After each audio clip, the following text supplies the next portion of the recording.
छत्रपुर नुआ बसस्टाण्ड परिसर में भारतीय जनता पार्टी तरफ धर्मेन्द्र प्रधान 57तम जन्मदिवस अवसर में मेगा रक्तदान शिविर अनुष्ठित हो जाइछि।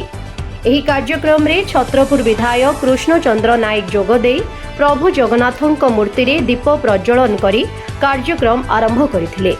आजिर एही रक्तदान शिविर ऐतिहासिक सफलता हासिल करिछि। एही महत् सेवा कार्य रे स्वेच्छासेवी रक्तदाता मानक अभूतपूर्व सहयोग रे मोट 1506 यूनिट रक्त संग्रहित होई परिछि, जहा एक नूतन इतिहास सृष्टि करिछि। एही मानव सेवामूलक महाशिविर रे सामिल होइथिबा समस्त रक्तदाता, स्वेच्छासेवी, आयोजक टीम, चिकित्सा टीम एवं प्रत्यक्ष और परोक्ष भावे सहयोग करिथिबा समस्त सदस्यंकु छत्रपुर विधायक कृष्णचंद्र नायक कृतज्ञता ज्ञापन करथिले।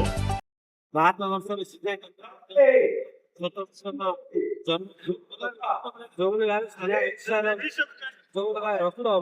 रक्त अभाव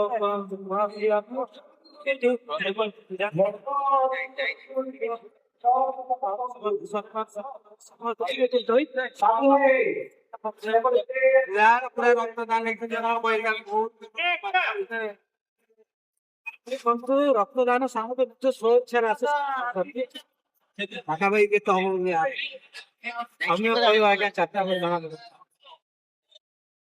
ब्यूरो रिपोर्ट भंजदूत खबर।